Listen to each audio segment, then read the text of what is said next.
You're listening to First in Line, your all access pass to fan culture. I'm Liv, I'm Elham. and this week we are joined by the founder and editor of an online magazine. But before we talk to him, we have to talk about the resurgence of the rom com because we Yes. are in a renaissance right now. Yes. The trailer for Office Romance, which is starring Jennifer Lopez and Brett Goldstein, came out today or yesterday, and then Yeah. also One Night Only, which is starring Callum Turner. Is it Monica Barrero? Yes, I think that's how you say her last name. Yeah. Yeah. Came out the other day as well, and I'm so excited for both of them. I feel like there's other rom-coms that are coming out too. Like I know the adaptation of the Love Hypothesis book is coming out as well. Yes. But oh my I'm so goodness, guys, excited. finally. I'm so excited because like they both movie trailers like are really good, and I feel like they're good at like they're giving you the plot without giving you everything. And just from the trailers alone, like Callum Turner and Monica have really good chemistry, it seems like, and so does Jennifer Lopez and Brett Goldstein. And you sent me a tweet where apparently Brett Goldstein said that Jennifer Lopez is his celebrity Celebrity crush, crush. and he wrote the movie. So I'm like, okay, I'm seated for this. Yeah. I also think like with all the new like book adaptations too, is kind of like feeding into this rom-com genre because like we just got People We Meet on Vacation. There's like a ton of other Emily Henry movies coming out soon, and Yeah. even like shows like the Every Summer After is coming out. That's not really like a rom-com, but like it's the romance genre. Yeah, like the contemporary romance, like Yeah. the lighter romance. Like I feel Mhm. like there's a resurgence of that, which I'm really excited about because I feel like we honestly just lost good romance Yes. movies. Like the late 90s, like early 2000s romance movies were so good. Still like my go-to. Mhm. And then even with books, like I feel like a lot of emphasis has been like on darker romance Yeah. lately, and I just love a good like little lighthearted romance. You know what I thought was really good? Is it Anyone But You? The Sydney Yes. Sweeney, Yeah. Glenn Powell movie. Like I feel like that was one of the first ones recently where I watched it and I was like, wow, I just thoroughly enjoyed this from start Mhm. to finish. Like it wasn't too cheesy, but it was funny and they had good chemistry. Like that I think was the first one I watched in a while that made me start to like really enjoy it. And then Eric and I watched another, maybe it was People We Meet on Vacation that Eric and I watched. And Eric was like, wow, that was like pretty solid. Like, yeah, it wasn't the best like Yeah. movie I've ever watched, but like for a rom-com, like recently, that was pretty good. Yeah. I think it was People We Meet on Vacation. Yeah, I really liked Anyone But You. Like I saw the movie in the movie theater and everything. Like I really liked it. Another one that I recently just also watched, which you reminded me of, literally watched it like this month or whatever in April, was You, Me, and Tuscany. I That haven't watched movie, it yet. I need to watch you it. need to watch it because that is such a like feel good comfort. Like I know the second that movie is like on streaming somewhere or whatever, like I will be rewatching it because it's like funny. It has like it's not only based on the two like Like lead. their side Yeah, there's like side plots, yeah. characters and like side plots, and it's really funny and really good. Um, and that kind of like when I saw the movie theater, I just was like, all of us here like having fun, like being happy, like not being stressed. Like it just feels good to leave a movie in a good mood and not be like, oh my Mhm. God, that was the saddest thing ever. Like that was so scary or whatever. But I'm so excited for all of these. And also I'm glad that they're all like I know the Jennifer Lopez one's going to Netflix, right? Or Amazon Prime Yeah. Netflix, I think. But like I'm happy that some of these movies are going to the theater because Yeah. I just think it gives more of an audience. Like, no, there's people that literally were at the Yumi and Tuscany screening that I'm like, how the hell did you hear about this movie? Like, it's just I think that's part of the problem is that I feel like a lot of the romance movies like that haven't been like have been yeah, like streaming or like direct to TV yeah, movies. Like I feel like we haven't had really good romance movies in the box office in the yeah, past few years. yeah. So that's why I'm excited for the Callum Turner, the One Night Only one. It's also like a kind of bizarre premise. Like, It's it's a like, weird premise and people were mad because I mean I felt it too. I was like, wait, what do you mean like the one night of the year that this can happen? Like I'm like, are we in 2026? Are we on yeah. planet Earth? Like, are we aliens? Like, what? So I the don't premise is know. it's the one night of the year where sex is legal. which I'm For like, single people. for single people, yeah. Yeah. So it's like, So have we okay. regressed as a No, society? because like I like literally, I'm not even kidding you. Like when I first saw the like, it must have been like the film updates like tweet where it was, these two people are starring in the movie, and I read the plot line. Like I was like, is this gonna be some sort of like purge? Like you think it's a rom com, and then it turns into like the purge, but I think it's literally just like that's the premise of the film. A silly, weird premise. And yeah, it's kind of just like, what's the guy like? Okay, I mean, I'm here for it. I That's what it takes for good banter and a little bit of sexual tension. Then Yeah, because it is true. It's like, yeah, what timeline are we in? Like, is there a limited amount of yeah, population? We can't like, make children anymore. Like, I'm like, what is I'm happening? intrigued to learn about the world Yeah, building on that yeah, one. The trailer didn't give us everything that we wanted. yeah. But the Jennifer Lopez one is she's like a CEO of a airline Of an company. airline, yeah. Hmm. And I just, Office Romance, guys, it's the classic. What was that? Yes, it was also was it Glenn Powell too? Oh, And yes, Zoe Set It Deschanel. Up. Yes, Yes. that one was good. Yeah. That one was on Netflix, though, I think. Mm-hmm. That one was also good Yeah. recently. That was an office romance where they were like their bosses were rivals. Yes, and they like set Yeah. them up, and then in that process, fell in love. Yeah. No, that one was good too as well. I'm excited because I'm like every time a new movie comes out that like is appealing to us and hopefully our audience, I'm like gonna watch that for the podcast. I'm like when I'm sitting here in my room staring at my screen for 2 hours, I'm doing work. I'm working. Yeah. Speaking of, we're going to read the deal in the next week so we Yes. can discuss when Off Campus comes out. So if you want to read along with us, pick up a copy of the deal because we'll definitely talk about that when the show comes out as well. Hmm. Elham, before we jump into our interview, would you share your boyfriend of the week with us? Yes. My boyfriend of the week coincides with my barricade or bust, which is going to be Chet Hanks in Running Point. Oh my God, I'm here for it. But like his character, as Travis Bug, he plays a very exaggerated version of himself, but like he's funny in it, and like he's a really good actor, honestly. And maybe it is because he's literally just being who I see on Instagram. But I love his character in the show, and like I just find him funny. I love that because I was in a rabbit hole, I think last night, of watching interviews that he did, like Yeah. watching interviews of him. I don't know why. There's just something about him that's so entertaining. He I is love so it. I love funny. it. Like everything. Like I need him in more I know. popular shows. He just makes me laugh because it's literally like he's just like a cartoon character, I feel like, as a person. But this is my plea for everyone to watch Running Point, please. Yes, as you're about to hear, we need streams to help us get a season 3, okay? We are joined with Aidan McClain, founder and editor of Hollywood Rebound, an online magazine that focuses on art behind your favorite music, film, TV, and more. And we're very excited to have you here.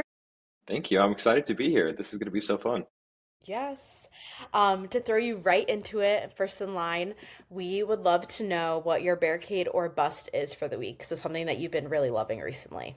I've been loving this Netflix show called Million Dollar Secret. If you guys have heard of Okay, it, it's I've this heard of it. I reality haven't show. watched it yet though. I just finished season one. I think season one is probably from 2025. So season two just aired like last week. And they had done the thing where I think maybe the first and second episode came out at once. So I was thinking that each episode is going to come out weekly. But then I just found out that they uploaded the whole damn thing. So I've been like obsessed with it. And I have like 2 episodes left.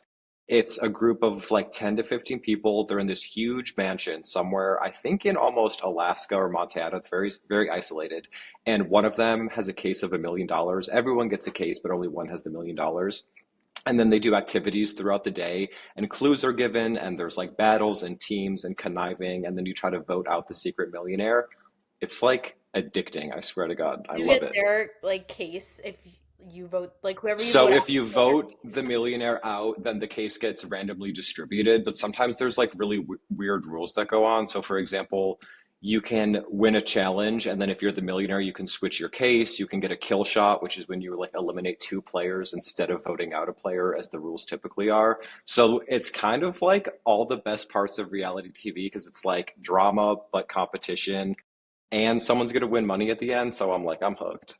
Yeah. Honestly, I I want to didn't realize that apply. this was season two. I heard that Yeah, it came out, but I didn't know that it had a previous season. I thought whatever season was coming out now was season one.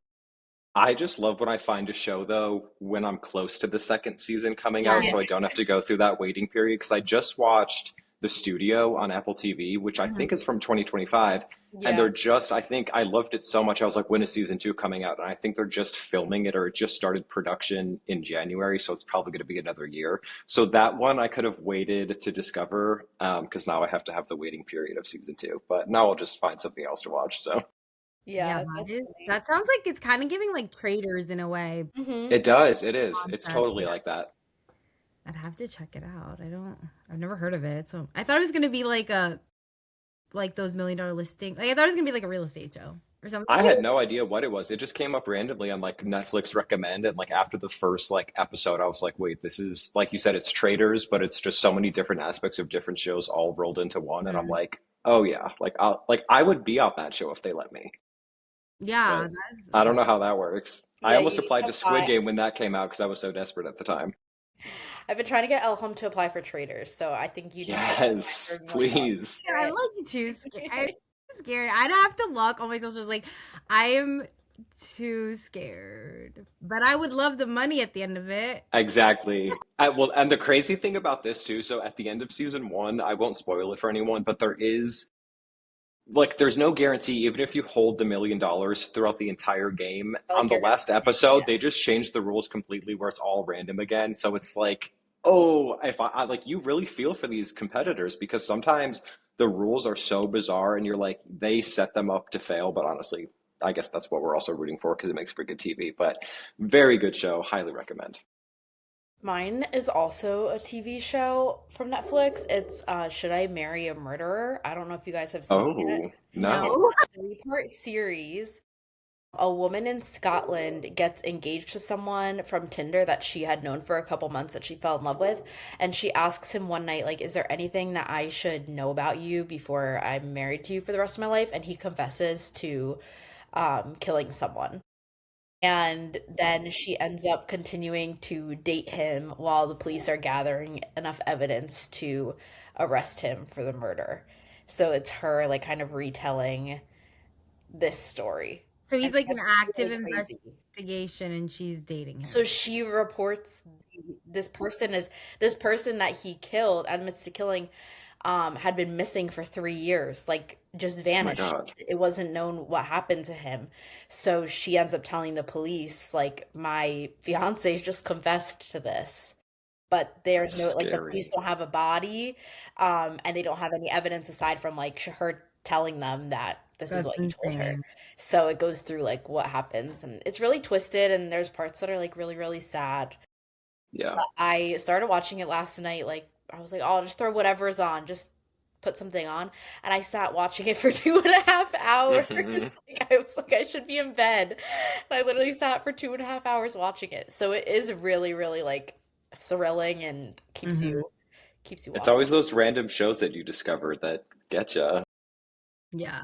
What about you, El? Yeah, we have a very heavy TV Nice. team because mine is Running Point season 2, That's funny. That was gonna be like my backup. which is the Mindy Kaling show that's starring Kate Hudson, and it's about like um a basketball. It's about a basketball team in LA. Basically, it's like Jeannie Buss, the Lakers story, but Hmm. Hudson comedy, and it has Brenda Song in it, and it's really good. Like I really liked season 1. I love Mindy Kaling's writing, like all her shows I've watched and really enjoyed. But I Mhm. feel like season 2 is like even better, even funnier, and I hope it's one of those shows I feel like last year got kind of forgotten. So I hope that it can like get nominated for things or something because it's actually Yeah. really good. I heard that it's doing even worse this year, actually. I read something today that was saying Ah. that viewership is like down 40% or something of last year. So it's really disappointing. But people are saying that there was another similar show that, I can't remember what the show was now, that performed kind of the same way, and they did renew it Mm, for season three. So hopefully it gets renewed for a season Hopefully three. it does yeah. because like I love it. I'm sorry, I love it. Like it's actually like feel good comedy, but also like kind of dramatic at the same time. And I don't know, maybe ugh, I feel like the timing of it is like everything's so perfectly timed, like the jokes and like the Mm. dramatics, and then the music is like so perfectly timed too. Like there's something about it, and I think it's probably Mindy Kaling because I feel like all of her shows are like that. So yeah. it makes I gotta sense. check this out. I think I've seen the preview clips whenever I'm like trying to find something to watch, but I feel like there's been such a great Kate Hudson renaissance the past few years and like her making Yes. music and She's stuff. I'm really like, let good me in check this out. You should. It's really good. And you have 2 seasons now to watch. Perfect. Yes, no it. waiting period. My favorite. That's we've always talked about how any show that specifically I like only ever gets one season, so I watch a show and I really Mm, like it, and then it never it's gets the renewed. worst. And I was a bit worried about Running Point when I watched it because I think I watched it in like a day and a half or something when the first season came out last year. Yeah. But it did get a season two at least, so there's that. Do you guys watch Hacks by chance? I haven't No, watched but it I yet. need to watch it because Love everyone is. Hacks. The That's best. Yeah. that's coming out for its last season though, right? Yeah. Last season's currently airing, which makes me pretty sad. But Yeah. that's one I only found that maybe 6 months ago. So my waiting period was short, thank God. But I watched all 4 seasons like pretty quickly. Yeah. It's addictive. To talk more about things that you like, Mm. we want to know what first got you into pop culture, or anything to do with entertainment from like a fan perspective. Yeah, I've been obsessed with pop culture, I feel like, since I was a kid because I wanted to be the actor, the singer, the model. Like when they played those radio spots, like become a Disney actor, I was like, Mom, please take me to this scam because I didn't realize it was a scam at the time. And then I realized over time, I was like, I really don't think I have the talent potential cut out for me to land myself in entertainment. So that's actually how I ended up in journalism because I was like, I could still tangentially be a part of entertainment. Just because it was something that always really made me curious and I was always passionate about. So from a fan perspective, my first person that I stand and still absolutely ride or die for is Gaga. So when I was in elementary school and she was debuting, like everyone in school obviously knew like new Gaga came out. Aiden, did you hear it? Like I was just like the butt of everyone's joke for being a Gaga fan. And I'm like, you know what? I was right because she's still relevant and she's still that girl. So very proud of myself for that one. That's so funny. We were just talking about that last week, like when you are known as like the stan, Yes, and everyone will tell literally. you, like I was saying, my grandma always used to call me and be like, One Direction's on TV. Like, Hmm. no shit, grandma, that One Direction's on It's TV. like Like, you got to did live you up to the see Gaga at the reputation. VMAs? Obviously Gaga was at the Yeah, VMAs. it's like that's work. Yeah, but I mean, it's just showing that it pays off, you know what I mean? And then what made you want to pursue journalism as an actual career? Like, what time do you think really solidified that for you that you wanted to go into that? I remember being a senior in high school and Googling, like, what should I be when I grow up? And journalism was on the list, and it was like, you can interview interesting people and go to interesting places. And that's when it clicked for me. I was like, oh, I can still do the whole entertainment world just from like a different avenue. So I knew that I would major in that in college, which I did, but then I kind of went like a different route and actually ended up in marketing for a few years just because it was the only job I could land. And entertainment reporting is so overly saturated and it's so hard to break through, which honestly is why I started Hollywood Rebound because I was like, I'm just going to do this myself if no one's going to let me do it for them. So it's kind of been something I've always known, I'd say, for the better part of like 10 years at this point. Can you like talk to us a little bit about when you actually decided to pivot into making your own online magazine? Yeah, yeah.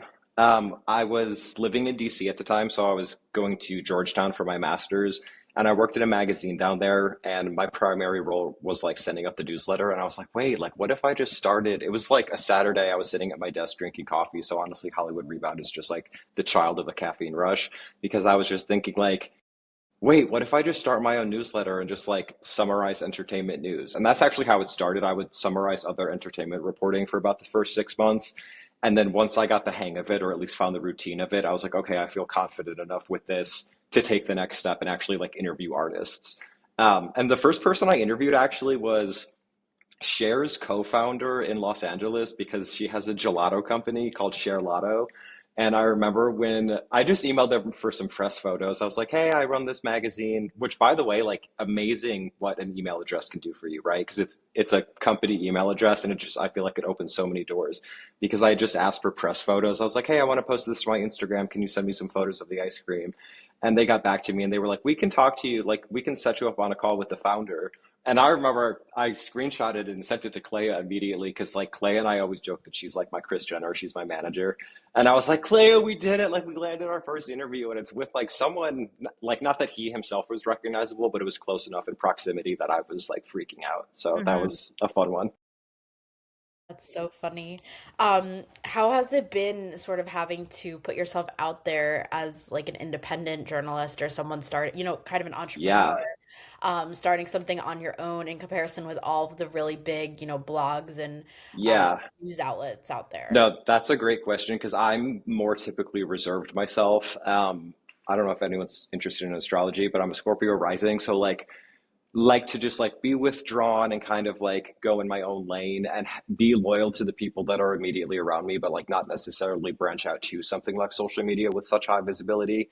But I lost my job actually last month because I was working at a magazine here in Pittsburgh and I lost my job, which honestly was just a message from the universe to tell me to do Hollywood Rebound full time because it was something that I had told myself I eventually would. And sometimes you just, it's like be careful what you ask for. So You now literally I've need the I've I've push. been I needed the push. I needed like to remove my safety net, so to speak. Um, so that kind of forced me to get over the whole visibility issue because I was like, I need to be seen because like this is now how I'm trying to generate income or at least like a personal brand of some capacity that could lead to something else.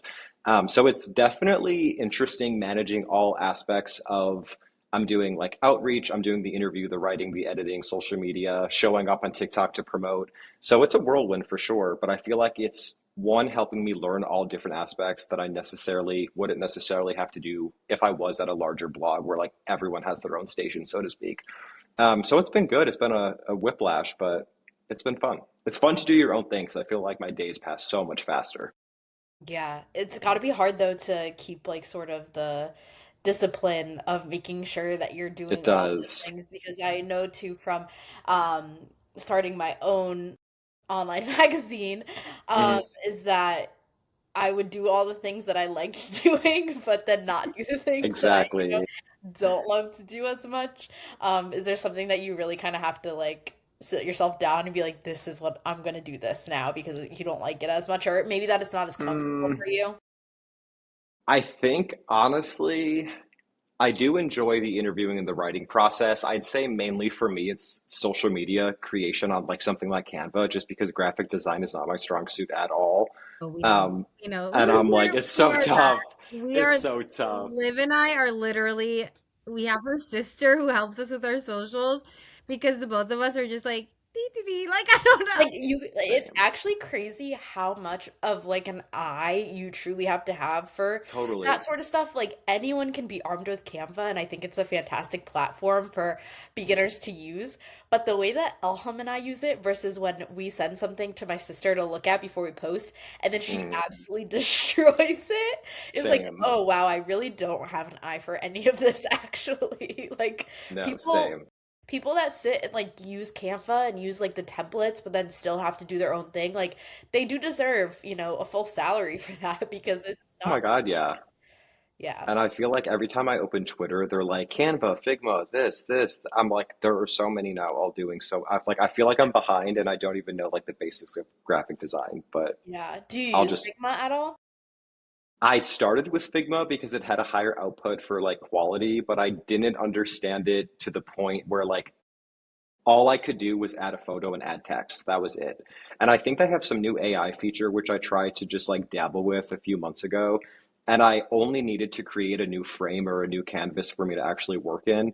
And I was like, create a new frame because I don't even know Figma well enough to like do file new. Like I don't, it's all very confusing Yeah. to me. So I was like, okay, AI chatbot, like make me a new frame, Instagram size, so I can like add text to it. And it like custom generated like an entire AI tool for me to use. And I was like, all I need is to like make a new file. So I went to Canva That's after so that. funny. I had a baby last year and I work in pharmaceutical marketing. I'm a project manager. So we work, in PowerPoint, InDesign, like all the Adobe sort of stuff. And I left on maternity leave and I come back and everyone's talking about Figma, like all of our Hmm. clients use Figma.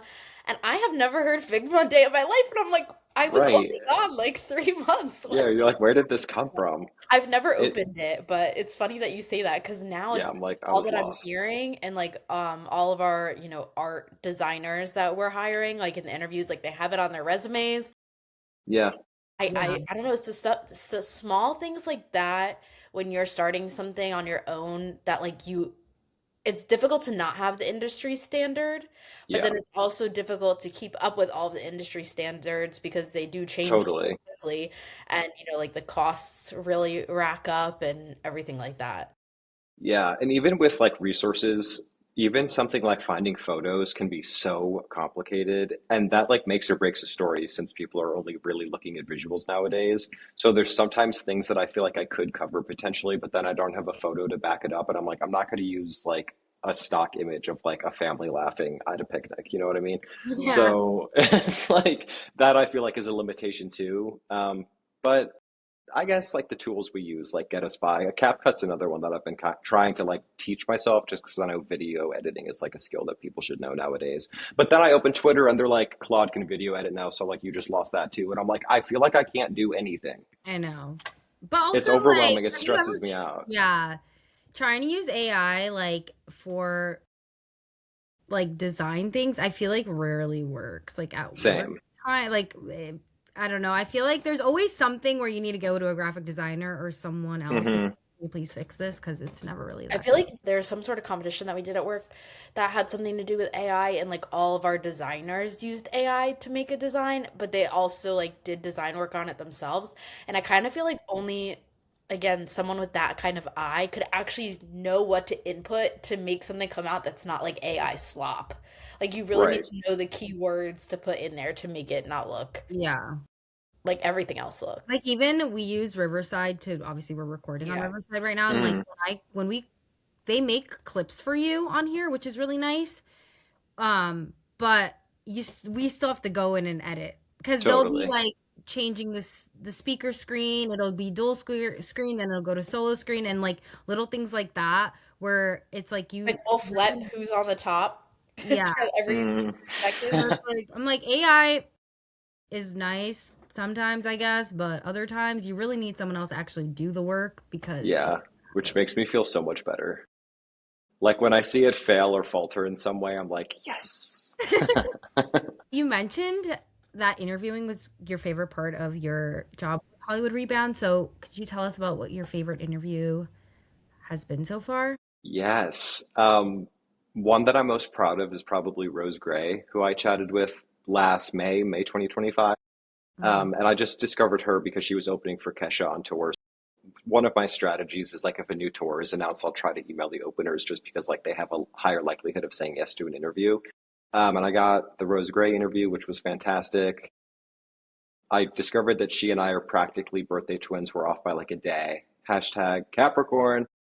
Um, and yeah, that was pretty cool because then she invited me to the show when she came out here with Kesha Awesome. for Kesha's tour. So I got to be on like the list for that. But then one that I'm really proud of that it was over email, so I can't say I'm as proud of the interview process itself. But the fashion designers who designed Lady Gaga's red latex cape from the Abracadabra music video, um, as a little monster with Yeah. like a Gaga tattoo, I was like freaking out. Yeah. And I just like found their shop in New York City and sent him an email, and they got back to me pretty quickly. But then it's like everyone is so busy nowadays, and journalists are pretty much trained to be like not arrogant, but like stubborn, right? So it's like I probably sent like 10 follow-up emails because I was like, I'll be damned if I lose this interview Hmm. with a Lady Gaga fashion designer. And like one day out of the blue, they got back to me and they were like, sorry, we were so delayed. We had a like celebrity client commission come up because most of the times they have like a 3 day notice when someone needs a turnaround. But they had given me like the most well thought out answers. It was probably like 1,000 words. And I was like, oh my God, like I really felt like they let me get inside their head for that. So that was really nice. But then going back to the photo issue we were talking about with resources, I was on the hunt to get a photo of Gaga because I was like, I need a photo of Gaga to be captivating for social media. Yeah. So I was calling sometimes I don't even know how my journey starts, but I just like become an internet sleuth and I'm like calling this New York press office and then they sent me to the Los Angeles number. So then I'm calling them and I'm just trying to get this photo and then like I'm getting an email and I still have the screenshot to this day because it says like, "Hi Aiden, we represent Lady Gaga." And I'm like, what? Like, turns out they never sent me a photo, which was kind of a bummer, but I worked some Canva magic and got that all sorted out. But sometimes, again, it's just like resources can be a hindrance. But not to get too off topic. Yeah, my favorite interview, I'd say Rose Gray and the Gaga fashion designers. Is there a different one where you like feel like you've learned something really new from someone that like you didn't expect? Yeah, I think it's interesting how singer-songwriters feel about actually finishing a song because a lot of the times I ask them if they ever feel a little hesitation to release something, especially if it feels a little personal. But a lot of the times they've been working on music for sometimes a year plus before the general public gets to hear it. So sometimes they're just like worn out of the music that they release. And some singers tell me, oh, like when I hear something and I'm getting ready to release something that I made 2 years ago, I hear something that I want to do differently and I want to go back and revisit that. And they say that sometimes they don't even want to hear the song before it becomes public because they'll have that temptation to go back and try to fix it. Where other artists have told me, I love revisiting a song or playing it live in a different way because music is never stagnant and they always do want to be adding new layers to it. So it's interesting to see how artists feel about just the creative process in general. I usually ask artists the same questions just because I know that it's going to elicit a different response from all of them. So a few of my favorites are like, how did you discover your sound? So actually, when I asked that to Rose Gray, she gave me a great backstory about how she was like really vocal as a child and a singer, and then she like felt like she lost her voice and she didn't really know where to like place her artistry. Other artists have told me um, similar things. Other artists have told me different things. So it's kind of interesting to just get in their head. But that's what I wanted Hollywood Rebound to be. I really wanted it to celebrate the art and people that make up the entertainment industry, Mhm. and not necessarily like the newsy headlines that we read. So for me, it's a privilege to talk to artists about like what their actual driving passion is for sure. Can you kind of pivoting a little bit here, but tell us about the time that you shot your shot with Anna Wintour and how that Yeah, happened? this is a great one. I love talking We about this have to one. ask about it. Yeah. Yeah, no, I love this one. So Clea, for my birthday a few years back, gave me a coffee table book of all the Vogue covers from the magazine's founding in the late 1800s. So, for a time last year, I was just trying to push some content on TikTok, trying to find my niche. And it just so happened that I was going to leverage this coffee table book to make some content. So, I would show Vogue covers from the 80s, from the 90s, and it became a mini series, nothing that really took off, but I knew the book well enough that I could speak to it. And I had also read Anna Wintour's biography from the journalist Amy Odell. So I had a good idea of Vogue and Anna Wintour in general. So then when Anna announced her departure from her editor in chief role, I thought, okay, I have the coffee table book. I have something that I can contribute to this in some meaningful way. And I knew the history from having read her biography of this is Vogue before Anna Wintour and this is Vogue after Anna Wintour, and the visual differences that she brought to the magazine. So I made a pretty simple TikTok on my bed, on my white comforter.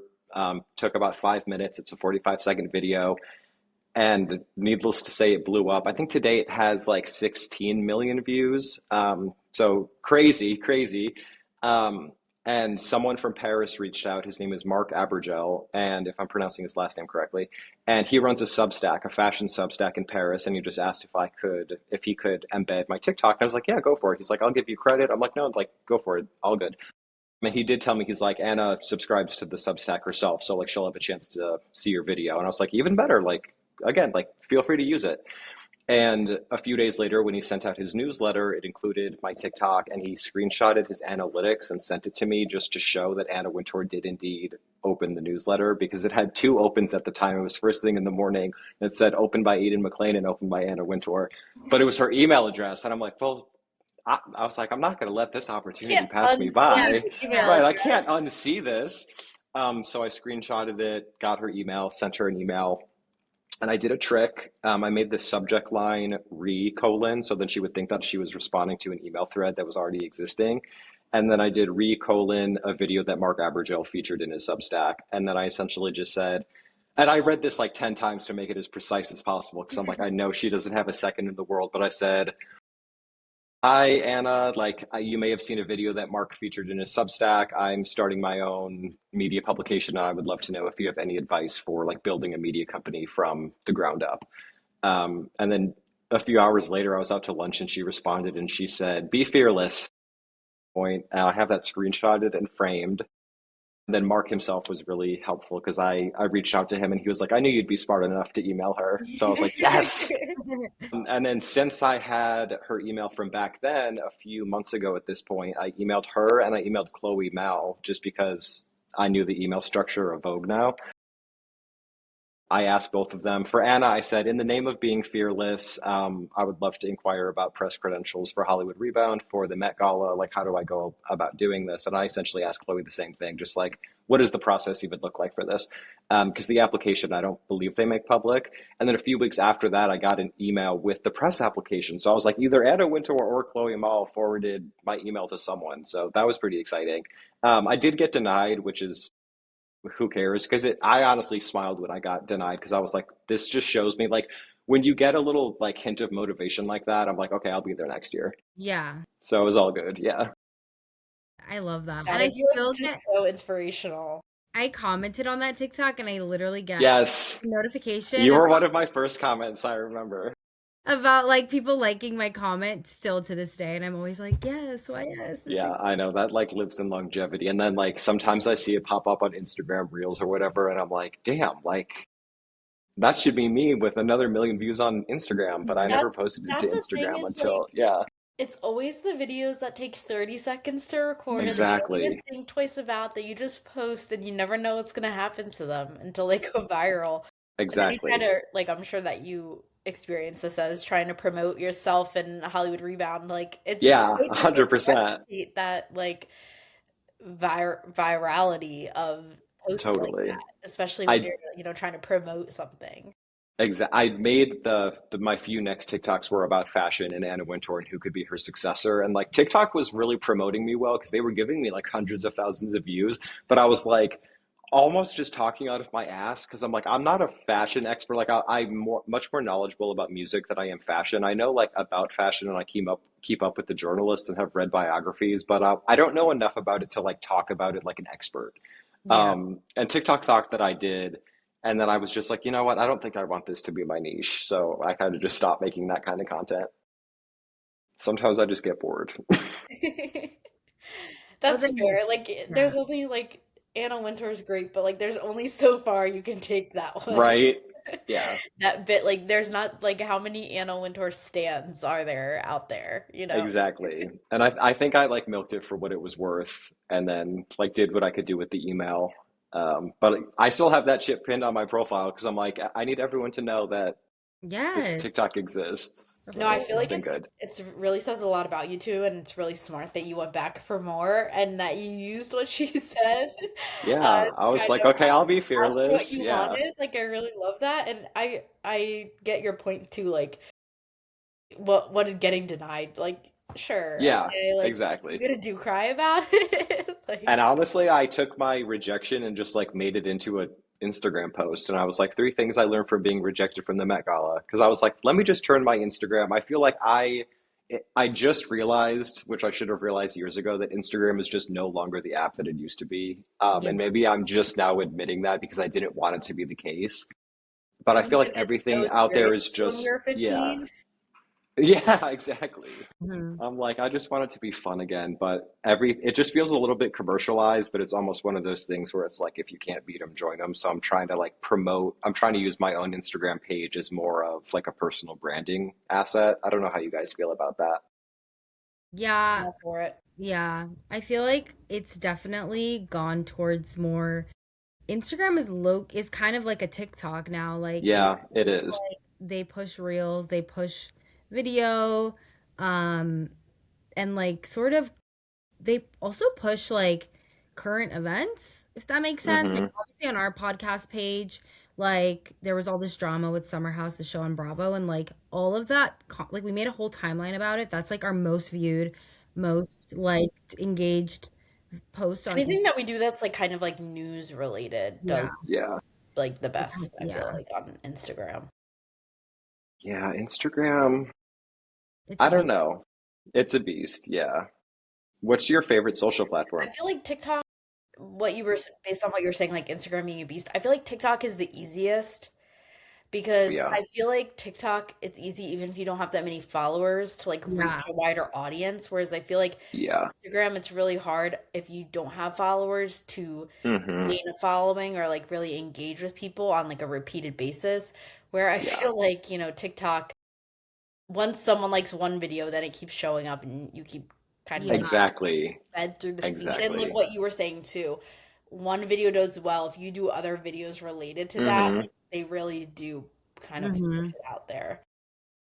I would say my favorite social. I don't really know. I feel like I like Twitter the best, but Twitter is not even like Twitter for like a Twitter's like personal, it's not yeah, Yeah, like it's not work. not trying to I'm not trying to get anybody to like yeah, look, it's just for my personal thoughts and opinions, but I like Twitter the yeah. best. But between Instagram and TikTok, I feel like I prefer TikTok Same. because of how it's just way more like the For You page is really like brings you to like I see new people on my free page every single minute of every day. Hmm. Versus Instagram where I don't look at my explore. I look at the First and Learn Same. podcast explore page, but I don't look at ours like or my own. So like I only see what my people I already know post. So I don't really engage on Instagram that much. But I Yeah. also feel And like Instagram feeds you like all the same content. Like if you open one thing, it feeds you hmm all the same content. Like not to get really morbid, but like I think I saw one video of some like a picture of someone that died, and now like interspersed on my feed is always like people being dead on my Yeah. Instagram Yeah. feed. I'm like, I don't want to be seeing You're like, this. can I like start like videos of dogs or something and cats Like and what? How do I change yeah, this? Like I don't understand. I yeah, didn't ask for this. Like it's yeah. horrible. But I don't feel like TikTok does it like that to that degree of like pushing literally only the same content at you. Like I feel like it's a good mix of stuff.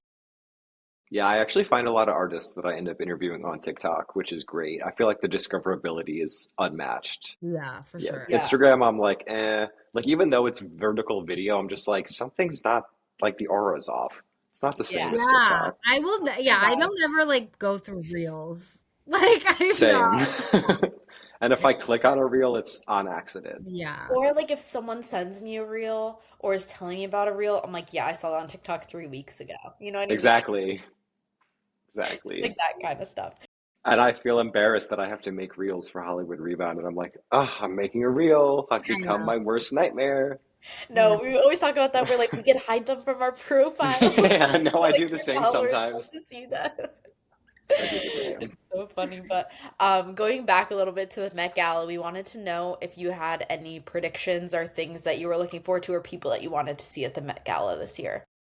I don't think I have any predictions. I have seen a few newspapers and magazines do the rounds of what they think people will be wearing in archival dresses. I think I'm most excited to see Teyana Taylor just because she crushed it for the award season.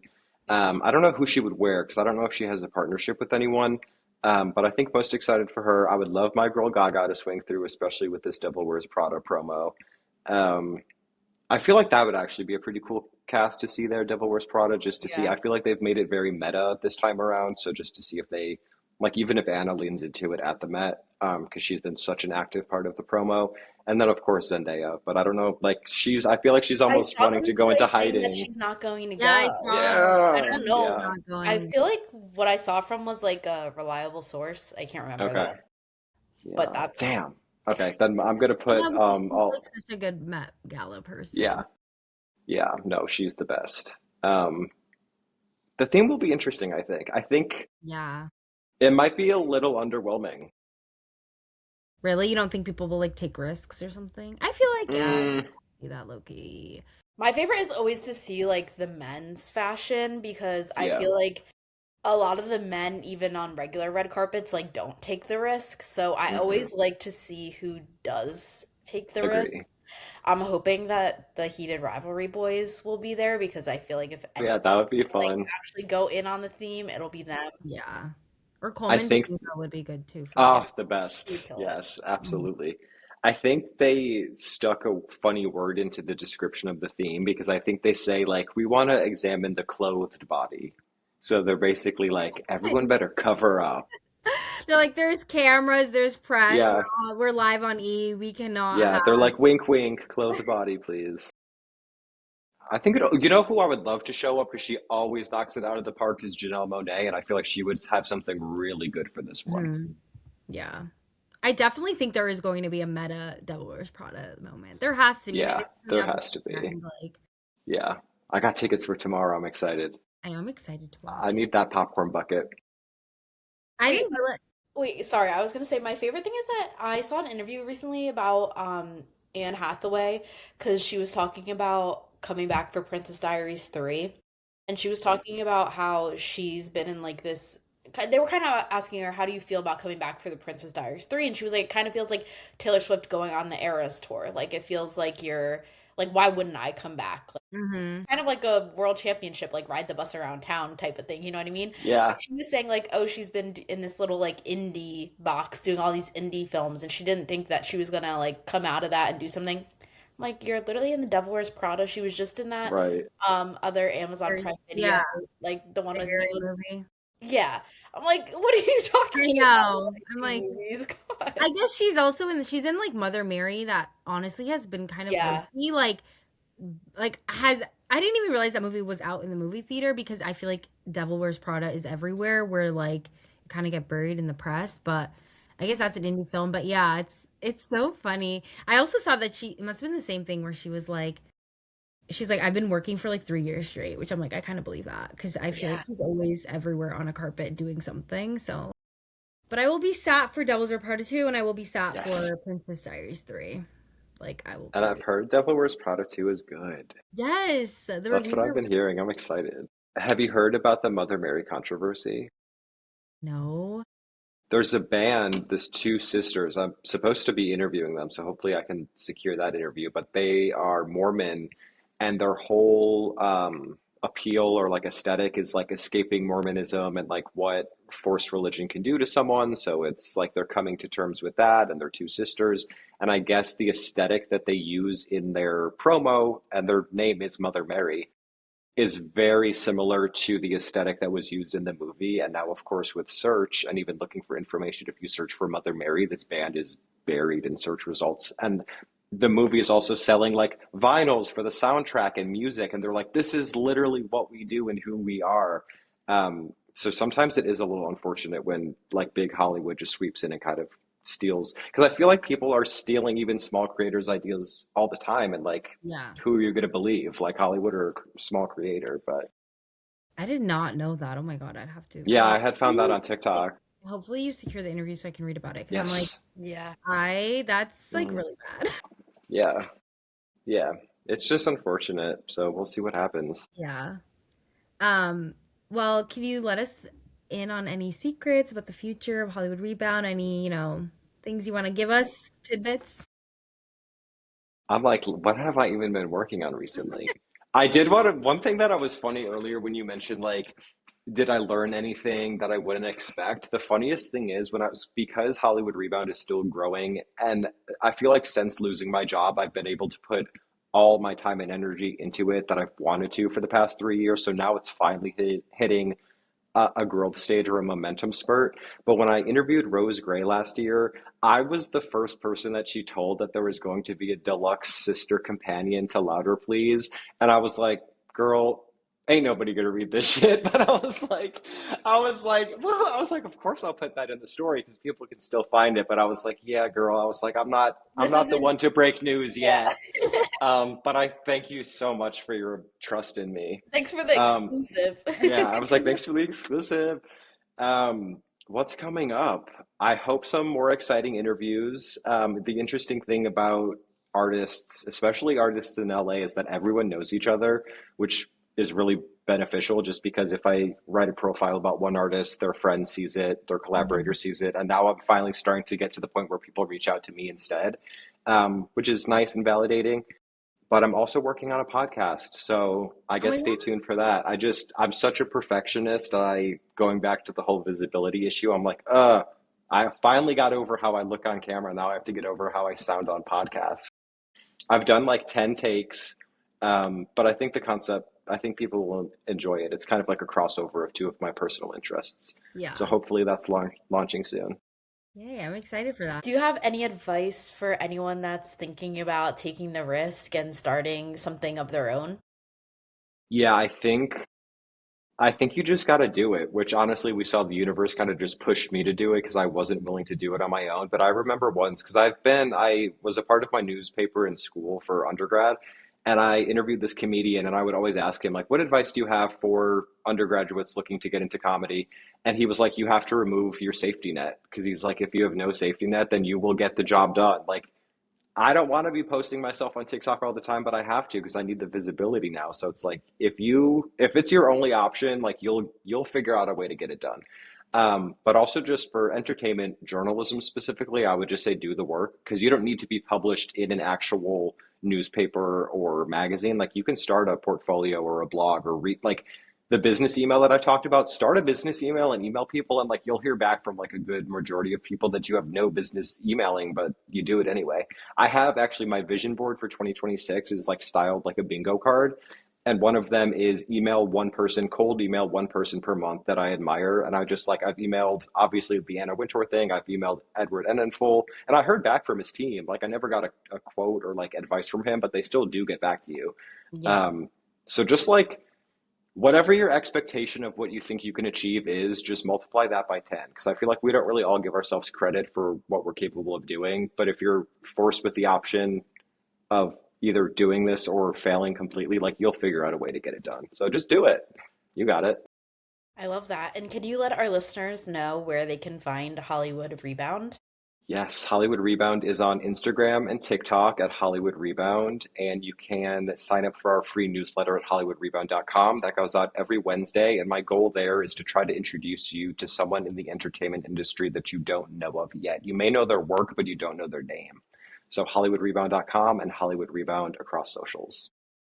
Awesome. Thank Thank you you so much. so Well, it's been much. such a Yes, pleasure talking to you, Aiden. Thanks for filling us in on all things Hollywood Rebound. yes. Thank you guys for having me. This was so much You. fun. I do appreciate it. Thank you so much for listening to this episode. Make sure that you are streaming on all streaming platforms, Spotify, Apple, and YouTube.